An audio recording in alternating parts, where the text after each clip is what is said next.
Yeah, what's poppin' guys, Sizzle here. In this video I'm going to be showing you all the different techniques that you'll need to succeed in a Minecraft Java edition. They're pretty simple, they should take at max like 10 to 20 minutes to learn, and I of course have an input display on the left side of my screen that you guys will be able to see to be able to follow along with. So first off, the first really basic one is just basic bridging. Right? This is the one that everyone knows, where you just put your mouse on the side of the block, hold right click, hold shift so that you don't fall off, and then just kind of keep going, just like that. And yeah, it works. This is the default. This is the slowest method that just works. It functions. It's all right. The nice part about knowing this one, kind of keeping this one in the back of your head, is if you're ever super nervous, this is really the only bridging method that you can't mess up if you're super nervous. As long as you hold down the buttons, it'll keep working, which is super great for that one. Now, the most common speed bridging one, of course, is just basic speed bridging. Similar setup at the start, where you kind of have your mouse in the middle at an angle like this, and then you want to press right click to place a block. Then when you press right click, you want to let go of your crouch button up until you're right at the edge of the block again, then press it again, and then right click again. And you basically just got to get that down, right? So right click, let go, get down again, then right click again. Alright, and I'm just going to do that full speed right now so you can kind of see what that's like.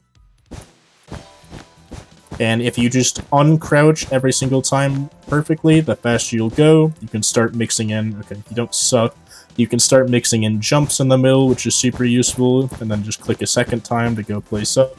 That's generally how I like to do it, just place like 4 or 5 blocks, and then go up one, and just kind of rinse and repeat. The nice part of this one is your mouse never has to move. You can really just spend all your time focusing on the rhythm, because this really is just a rhythm. You kind of get a rhythm down to placing these blocks, and you can go faster and faster. Like I said, this will probably take 10 to 20 minutes. Go hop in your own creative world or something to go test this out. Just grab some random blocks and see if you can do this. This took me a while to get down. Like, you're just going to get it down at first after 10 minutes, and then the more you do this, the better you're going to get at it, and the better things will go. Now, the other one that you kind of want to know is diagonal bridging. Now, I'm not too good at this one myself, because honestly, I don't really care to use it ever. But it's super useful to know, especially if you can get it down. Basically, similar-ish setup. The difference is you want to get to the corner of a block, so something like this. Have your mouse a little bit out to either side, the left or the right, whichever one works better for you. Place 2 blocks, then let go of shift, then press shift at the edge again, like after walking back a little. And then place 2 blocks and kind of rinse and repeat. Like I said, I'm not too great at this one myself. I just looked into it like 5 minutes ago because I figured it's probably worth mentioning in this video, even though I never really use it out of pure convenience for myself. But yeah, it's just 2, boom, boom, boom. I'm literally learning this right now, and it's working, right? So it's 2 blocks, uncrouch, then crouch again, then 2 blocks, just rinse and repeat. Kind of like you saw right there. I did it like once or twice. And those are the basic ones for going forward and going diagonally, which are super useful to know. Pretty much all you'll ever need to know, especially this one, the one going forward. If there's any one thing you want to take away from this video, it's this thing right here, the rhythm of kind of going forward, just like this. I use this all the time in like every game mode ever made in Minecraft. It's super useful. The last super useful thing is stairing, climbing, whatever you want to call it, where basically you just put your mouse kind of down like this as if you're going to place a block, and then kind of like I showed out there where you place it twice, except you just do that motion over and over again, which is jump, place block, jump, place block, then let go of crouch, kind of as you, press crouch as you're landing. I don't even know. I don't know exactly what I do with this, but this is how I do it. It's just like, you can see the input display. Let go of crouch as you're jumping and then repress it. So that way, when you're up on this block, you won't fall off. And just kind of like spam your mouse. There's not really a rhythm to this one, just hard spam your mouse. You can do this in 10 seconds.